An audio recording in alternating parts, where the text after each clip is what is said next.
ओम शांति। आज 9 जुलाई 2026 प्यारे बाप दादा के अनमोल मधुर महावाक्य हैं। आज सतगुरुवार का दिन है, तो सतगुरु बाबा ने विशेष स्मृति दिलाई कि आज के दिन को वृक्षपति डे कहा जाता है, जिसको मिलकर कहा जाता है बृहस्पति डे। इनको ही गुरुवार भी कहा जाता है। बाबा कहे न सिर्फ गुरुवार परंतु सतगुरुवार कहा जाता है, और स्पष्ट किया कि शिव बाबा मनुष्य सृष्टि का बीज रूप हैं, इसलिए उनको वृक्षपति कहते हैं। और साथ में कहा कि बच्चों को प्रदर्शनी की सर्विस के लिए यह सब पॉइंट्स नोट करनी है, फिर समझाना है कि यह मनुष्य सृष्टि रूपी झाड़ है और मूल वतन में है आत्माओं का झाड़, जहाँ सब धर्म की आत्माओं के सेक्शन अलग अलग बने हुए हैं। ऐसे बाबा कहे स्पष्ट करके सबको समझाना है। कल भी बाबा ने संगम की महिमा बताई, आज भी बाबा ने कहा कि यह संगम का सुहावना समय है, जिसको कुंभ भी कहा जाता है। कुंभ संगम को कहा जाता है। यह है फिर आत्मा और परमात्मा के मिलन का संगम। फिर और स्पष्ट करते हुए कहा कि बाप कहते हैं जो भी देह के संबंध है वह सब छोड़ अपने को आत्मा निश्चय करो, निश्चय आत्मिक बुद्धि बनो। जितना जास्ती याद करेंगे तो तुम्हारे ऊपर वृक्षपति की दशा होंगी। इसलिए बाबा कहे अपनी जांच करते रहो, हम शिव बाबा को कितना याद करते हैं, क्योंकि बाबा कहे याद से ही आत्मा पर जो कट लगी हुई है वह निकलती जाएंगी, और जितना कट निकलती जाएंगी उतना खुशी होंगी, खुशी बढ़ती जाएंगी। और बाबा कहे अगर कम याद करेंगे तो कट भी कम निकलेंगी, खुशी भी कम होंगी और पद भी कम पाएंगे। इसलिए गायन भी है ना, अतीन्द्रिय सुख पूछना हो तो गोपी वल्लभ के गोपियों से पूछो। एक बाप के सिवाय और कुछ भी और कोई भी याद न आए तब खुशी का पारा चढ़ेगा। और लास्ट में सफल करने के लिए कहा कि शिव बाबा सबसे बड़ा सर्राफ हैं। सट्टा मट्टा करते हैं ना, अर्थात लेन देन करते हैं ना, तो शिव बाबा सबसे बड़ा व्यापारी हैं।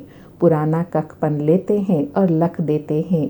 कहते हैं तुम अपना तन मन धन मुझे देते हो, उसके रिटर्न में तुम 21 जन्म के लिए कितना वर्षा पाते हो। तो बाबा कहे देखो मैं तुमको कितना गोरा और पावन बनाता हूँ, देखो तुम्हारा एकदम रूप बदल देता हूँ, तुम मनुष्य से देवता बन जाते हो, फिर दूसरे जन्म में तुमको फर्स्ट क्लास शरीर मिलेगा। सुनते हैं प्यारे बाप दादा के अनमोल मधुर महावाक्य। आज बाबा कहे मीठे बच्चे, वृक्षपति बाप ने तुम बच्चों पर बृहस्पति की दशा बिठाई है। अभी तुम अविनाशी सुख की दुनिया में जा रहे हो। आज मुरली से प्रश्न है, अविनाशी बृहस्पति की दशा किन बच्चों पर बैठती, उनकी निशानी क्या होंगी। उत्तर में बाबा कहे जो बच्चे जीते जी देह के सब संबंधों को त्याग कर अपने को आत्मा निश्चय करते, ऐसे निश्चय आत्मिक बुद्धि वाले बच्चों पर बृहस्पति की दशा बैठती है। उनके ही सुख का गायन है कि अतीन्द्रिय सुख गोप गोपियों से पूछो, उनकी खुशी कभी भी गुम नहीं हो सकती। बाबा कहे जिन पर बृहस्पति की अविनाशी दशा बैठी है वह अतीन्द्रिय सुख का अनुभव करेंगे, उनकी खुशी कभी गुम नहीं होंगी। आज मुरली में गीत बजा, ओम नमः शिवाय, पितुमात सहायक स्वामी सखा, तुम ही जग के एक नाथ हो। ओम शांति। बच्चों ने बाप की महिमा सुनी। आज के दिन को कहा ही जाता है वृक्षपति डे, जिसको मिलाकर कहा जाता है बृहस्पति। इनको ही गुरुवार भी कहा जाता है, न सिर्फ गुरुवार परंतु सतगुरुवार। बाबा कहे बंगाल में बहुत मनाते हैं, गाया जाता है मनुष्य सृष्टि का बीज रूप, इसलिए वृक्षपति कहते हैं। बीज ठहरा तो पति भी ठहरा, वृक्ष के बीज को बाप भी कहते हैं। बाबा कहे यह सब टाइटल एक बाप के हैं, उनको बीज भी कहते हैं। पति अर्थात मालिक स्वामी भी वह है और पिता भी वह है जो हमारी पालना करते हैं, उनसे वृक्ष उत्पन्न होता है। यह है मनुष्य सृष्टि रूपी झाड़, इनका बीज ऊपर में है। तुम जानते हो हम बच्चों पर अब अविनाशी वृक्षपति की दशा है, क्योंकि अविनाशी स्वराज्य मिल रहा है। सतयुग को कहा ही जाता है अविनाशी सुखधाम, कलयुग को कहा जाता है विनाशी दुखधाम। अभी दुखधाम का विनाश होना है, सुखधाम अविनाशी है, आधा कल्प चलता है। जो अविनाशी वृक्षपति स्थापन कर रहे हैं। बाबा कहे सतयुग जो आधा कल्प सुख का चलता है। क्यों? क्योंकि अविनाशी वृक्षपति स्वर्ग की स्थापना करते हैं। बाबा कहे बच्चों को सर्विस के लिए पॉइंट्स नोट करनी है। प्रदर्शनी में यह पॉइंट्स मुख्य समझाने की है, क्योंकि मनुष्य तो कुछ भी जानते नहीं। बरोबर यह है ज्ञान। अब बाप यह ज्ञान देते ही है नई दुनिया और पुरानी दुनिया के बीच में। फिर यह ज्ञान प्रायः लोप हो जाता है। देवताओं को यह ज्ञान नहीं होता है। अगर यह चक्र का ज्ञान हो तो फिर राजाई में जाने का मजा ही न आए। कुछ दिन पहले भी बाबा ने स्मृति दिलाई थी। आज भी बाबा कहते हैं यह ज्ञान सतयुग में क्यों नहीं होगा? क्योंकि अगर यह ज्ञान हो कि हम फिर से नीचे उतरने वाले हैं तो फिर राजाई का मजा नहीं ले सकते। इसलिए कहते हैं ज्ञान प्रायः लोप हो जाता है। बाबा कहे अभी तुमको ख्याल होता है ना, क्या राज्य लेकर फिर हमारी यह हालत होगी। परंतु यह तो ड्रामा बना हुआ है। चक्र को फिरना ही है। वर्ल्ड की हिस्ट्री ज्योग्राफी रिपीट हो रही है। कैसे रिपीट हो रही है यह तुम बच्चे जानते हो। यह है मनुष्य सृष्टि। तुम्हारी बुद्धि में मूल वतन का जाड़ भी है। सेक्शन सबका अलग अलग है। यह बातें कोई की बुद्धि में नहीं होंगी। बाबा कहे मूल वतन में भी सभी धर्म की आत्माओं का सेक्शन अलग अलग बना हुआ है। यह भी तुम बच्चे जानते हो। बाबा कहे यह बातें कोई शास्त्रों में तो लिखी हुई नहीं है। हम आत्मा असल शांति धाम की रहवासी है, अविनाशी है, कब विनाश को नहीं पाते। वह समझते हैं बुदबुदा पानी से निकलकर फिर उसमें मिल जाता है। तुम्हारी बुद्धि में सारा राज है। आत्मा अविनाशी है, जिसमें सारा पार्ट नुंदा हुआ है। यह चक्र का नॉलेज कोई शास्त्रों में नहीं है। भल कहाँ कहाँ स्वास्तिका भी दिखाते हैं। चक्र की सिर्फ ऐसे ऐसे लकीर लगा देते हैं, अर्थात स्वास्तिका बनाते हैं, जिससे सिद्ध होता है अनेक धर्म थे। बाप ने समझाया है मुख्य धर्म और शास्त्र है 4। सतयुग त्रेता में तो कोई धर्म स्थापन होता नहीं, ना वहाँ कोई धर्म शास्त्र होता है। यह सब द्वापर से शुरू होते हैं। फिर देखो कितनी वृद्धि होती है। अच्छा, गीता कब सुनाई गई? बाबा चक्र को समझा रहे हैं ना, तो बाबा पूछ रहे हैं सारे चक्र में बाबा गीता का ज्ञान कब सुनाते हैं? तो बाप कहते हैं मैं कल्प के संगम युगे ही आता हूँ। उन्होंने फिर कल्प अक्षर निकाल सिर्फ युगे युगे लिख दिया है। वास्तव में संगम युगे और कोई धर्म स्थापन नहीं करते हैं। ऐसे नहीं त्रेता के अंत द्वापर के आदि के संगम पर इस्लामी धर्म स्थापन हुआ, नहीं कहेंगे द्वापर में स्थापन हुआ। यह संगम का सुहावना समय है, जिसको कुंभ कहते हैं। कुंभ संगम को कहा जाता है। यह है आत्माएं और परमात्मा के मिलन का संगम। यह रूहानी मेला संगम पर ही होता है। बाबा ने थोड़े दिन पहले भी इसकी स्मृति दिलाई थी। आज भी बाबा स्मृति दिला रहे हैं कि यह संगम ही कल्याणकारी है। यही सुहावना समय है जबकि आत्मा और परमात्मा का मिलन होता है। इसको ही सच्चा सच्चा कुंभ मेला कहा जाता है। बाबा कहे उन्होंने पानी की गंगा का नाम बाला कर दिया है। ज्ञान सागर पतित पावन को जानते ही नहीं। उसने कैसे पतित दुनिया को पावन बनाया, कोई शास्त्रों में है नहीं। अब तुम बच्चों को बाप कहते हैं माम एकम याद करो, देह के सब धर्म त्यागो। किसको कहते हैं? बाबा कहे यह माम एकम याद कर, देह के सब धर्म को त्यागो। यह किसको कहते हैं? आत्माओं को शिव बाबा कहते हैं। इसको कहा जाता है जीते जी मरना। मनुष्य शरीर छोड़ते हैं तो देह के संबंध छूट जाते हैं। बाप कहते हैं देह के संबंध है वह सब छोड़ अपने को आत्मा निश्चय करो। निश्चय आत्मिक बुद्धि बनो। जितना जास्ती याद करेंगे तो बृहस्पति की दशा होंगी। जांच करो हम शिव बाबा को कितना याद करते हैं। याद से ही कट निकलती जाएंगी और तुमको खुशी होंगी। तुम महसूस कर सकते हो हम आत्मा कितना बाप को याद करते हैं। बाबा याद में रहने से प्राप्तियां बता रहे हैं कि एक तो याद में रहने से बृहस्पति की दशा रहेंगी, दूसरा आत्मा से कट निकलती जाएंगी, तीसरा सदा खुशी बनी रहेंगी। बाबा कहे अगर कम याद करेंगे तो कट भी कम निकलेंगी, खुशी भी कम रहेंगी, पद भी कम पाएंगे। आत्मा ही सतो रजो तमो बनती है। इस समय का ही गायन है। कौन सा? गोप गोपियों के अतीन्द्रिय सुख का। और कुछ भी याद नहीं पड़ता है सिवाय एक बाप के, तब ही खुशी का पारा चढ़ेगा। अंडरलाइन। बाबा कहे खुशी का पारा कब चढ़ेगा? जब एक बाप के सिवाय और कोई और कुछ भी याद न आए, तब खुशी का पारा बना रहेगा व चढ़ा रहेगा। हमारे ऊपर बृहस्पति की दशा अथवा गुरु की दशा है, फिर कभी खुशी गुम हो जाती है तो कहते हैं बृहस्पति की दशा बदल राहु की बैठी है। कोई बहुत साहूकार होते हैं, कोई सट्टा लगाया, यह दिवाला निकाला। भारत में ही जब ग्रहण लगता है तो कहते हैं, क्या कहते हैं? दे दान तो छुटे ग्रहण। तुम्हारा देवी देवता धर्म भी 16 कला संपूर्ण था, उनको ग्रहण लगा हुआ है। राहु की दशा बैठती है, इसलिए देवताओं के आगे जाकर कहते हैं, आप सर्वगुण संपन्न 16 कला संपूर्ण, संपूर्ण निर्विकारी, हम पापी कपटी हैं। अभी तुम समझते हो राहु का ग्रहण लगने से काले बन गए हैं, अर्थात पतित तमो प्रधान बन गए हैं। चंद्रमा की पिछाड़ी में लकीर जाकर रहती है। बाप भी समझाते हैं, तुम देवी देवताओं के भी चित्र हैं।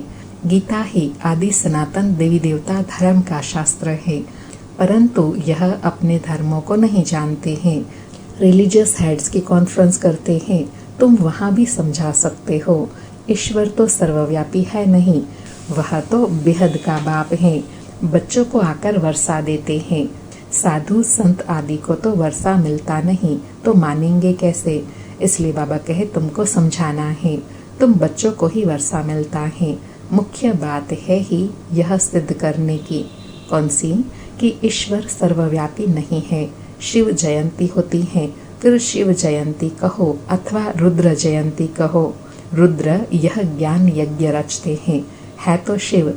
बाबा कहे है तो एक ही शिव बाबा, उनको ही रुद्र कहा जाता है, वही गीता का ज्ञान देते हैं। बाबा कहे वही गीता ज्ञान यज्ञ है जिससे विनाश ज्वाला प्रज्वलित हुई।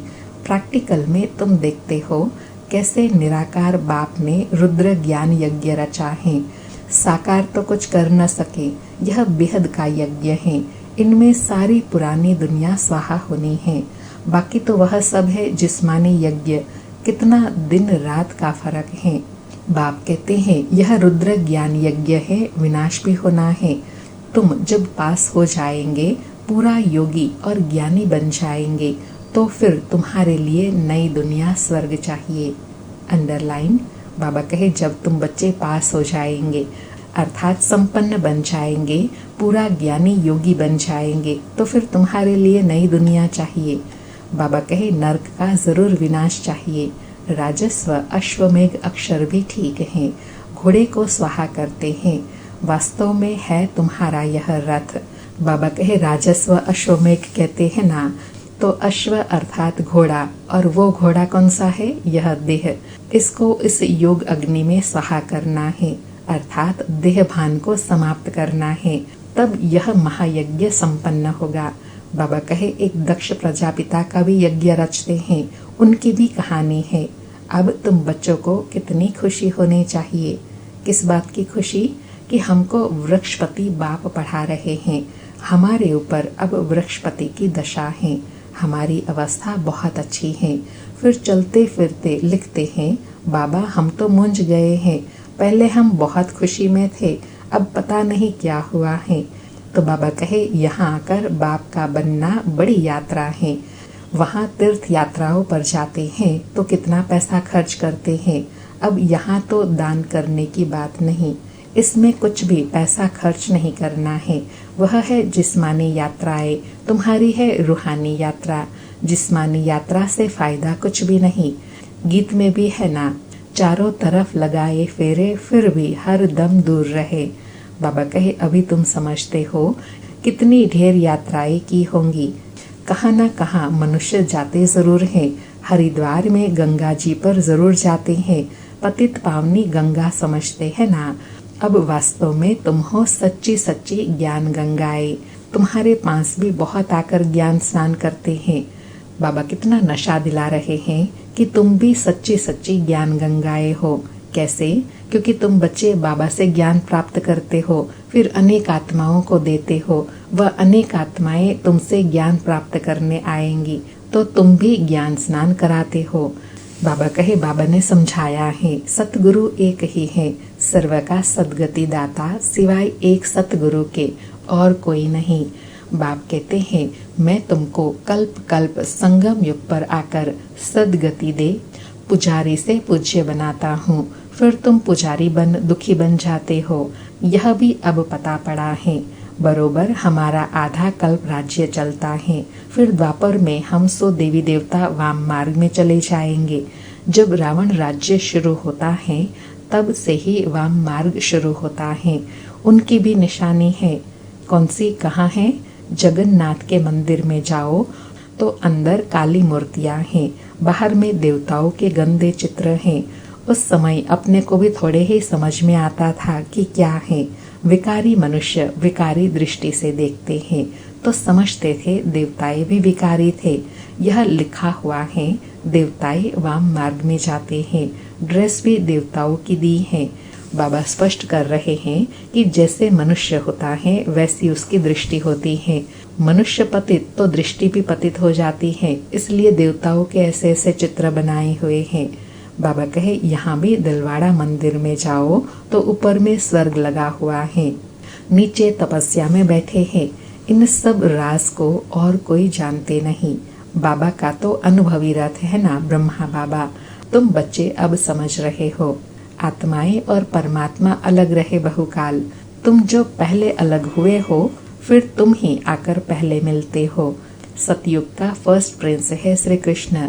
श्री कृष्ण का बाप भी तो होगा ना। श्री कृष्ण के माँ बाप का इतना कुछ दिखाते नहीं है, सिर्फ दिखाते हैं माथे पर रख कर नदी से उस पार ले गया। राजा आदि कुछ नहीं दिखाई है। उनके बाप की महिमा क्यों नहीं है? अभी तुम जानते हो, इस समय श्री कृष्ण की आत्मा ने अच्छी रीति पढ़ाई पढ़ी है, जिस कारण माँ बाप से भी ऊंच पद पाया है। बाबा कहे, तुम समझते हो, हम श्री कृष्ण की राजधानी में थे, स्वर्ग में तो थे ना। फिर हम चंद्रवंशी बने, अब फिर सूर्यवंशी बनने के लिए श्रीमत पर चल पावन बन, पावन दुनिया के मालिक बनेंगे।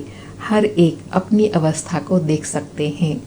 बाबा कहे, पुरुषार्थ के अनुसार अपनी अवस्था को देख सकते हैं, हम कितना लायक बने हैं। अगर हम इस समय शरीर छोड़ दें तो किस गति को पाएंगे, हर एक समझ सकते हैं। जितना बाप को याद करेंगे उतना विक्रम विनाश होंगे। मनुष्य के ऊपर कोई आफतें व दुख आता है, वह दिवाला निकालते हैं तो साधुओं का जाकर संग करते हैं। फिर मनुष्य समझते हैं यह तो भगत आदमी है, ठगी थोड़े ही करेंगे। ऐसे ऐसे भी 2-4 वर्षों में बहुत धनवान हो जाते हैं। उन्हों के बहुत छिपे हुए पैसे होते हैं, हर एक अपनी बुद्धि से समझ सकते हैं। तुम्हारे में भी बहुत हैं जो बहुत कम याद करते हैं। इसलिए बाबा कहते हैं, अपना कल्याण चाहते हो तो अपने पास नोटबुक रखो, चार्ट नोट करो। हम सारे दिन में कितना समय याद में रहे। मनुष्य तो सारे जीवन की भी हिस्ट्री लिखते हैं, तुमको तो सिर्फ याद का चार्ट लिखना है, अपनी ही उन्नति है। बाबा कहे, मनुष्य तो अपनी पूरी जीवन कहानी लिख देते हैं। यहाँ तो बाबा सिर्फ चार्ट रखने के लिए कहते हैं कि कितना समय हम याद में रहते हैं। बाबा कहे, बाबा को याद नहीं करेंगे तो ऊंच पद पा नहीं सकेंगे, विक्रम विनाश ही नहीं होंगे तो ऊंच पद कैसे पाएंगे। फिर सजाएं खानी पड़ेंगी। मोचरा जो नहीं खाएंगे तो पद अच्छा मिलेगा। मोचरा खाकर फिर कुछ थोड़ा बहुत पद पाना वह क्या काम का। धर्मराज का मोचरा अर्थात सजा न खाए, बेइज्जती न हो, यह पुरुषार्थ करना है। बाबा कहे, यहाँ बाबा के बने हैं ना, तो पुरुषार्थ ही यह करना है ऊंच पद पाने का, अर्थात कोई भी धर्मराज की सजा न खानी पड़े, बेइज्जती ना हो। बाबा कहे, तुम देखते हो शिव बाबा बैठा रहता है, फिर धर्मराज भी है, तुमको सब साक्षात्कार कराते हैं। तुमने यह किया था, याद है, अब खाओ सजा। बाबा कहे, फिर उसी समय सजा उतनी ही खाते हैं जितनी जन्म जन्मांतर खाते हैं। पिछाड़ी में थोड़ा रोटी टुकड़ा मिला, उससे क्या फ़ायदा, मोचरा तो नहीं खाना चाहिए, अपनी अवस्था की जांच करनी है। बाबा कहे मोचरा अर्थात सज़ा ना खानी पड़े, उसके लिए अपनी अवस्था की जांच करते रहना है। जैसे पोता मिल निकालते हैं, कोई 6 मास का, कोई 12 मास का, कोई तो रोज़ का भी निकालते हैं। बाबा कहते हैं तुम भी व्यापारी हो, कोई विरला व्यापारी बेहद के बाप से व्यापार करे, धन नहीं तो तन मन है ना। बाबा कहे यह बेहद का व्यापार है ना, जो जितना सफल करेगा उतना पाएंगे। बाबा कहे धन नहीं है तो तन से सेवा करो, मन से सेवा करो, अर्थात कोई न कोई विधि से सेवा करेंगे तब उसका कई गुना रिटर्न होके मिलेगा। शिव बाबा को सराफ भी कहते हैं, मट्टा सट्टा करते हैं ना, अर्थात लेन देन करते हैं ना। तुम तन मन धन देते हो, रिटर्न में 21 जन्म के लिए कितना वर्षा पाते हो। बाबा हम आपका हूँ, ऐसी युक्ति बताओ जो हमारी आत्मा और शरीर इन लक्ष्मी नारायण जैसा बन जाए। तो बाबा कहते हैं मैं तुमको कितना गोरा बनाता हूँ, एकदम रूप ही बदल देता हूँ। दूसरे जन्म में तुमको फर्स्ट क्लास शरीर मिलेगा, तुम वैकुंठ में देखते हो।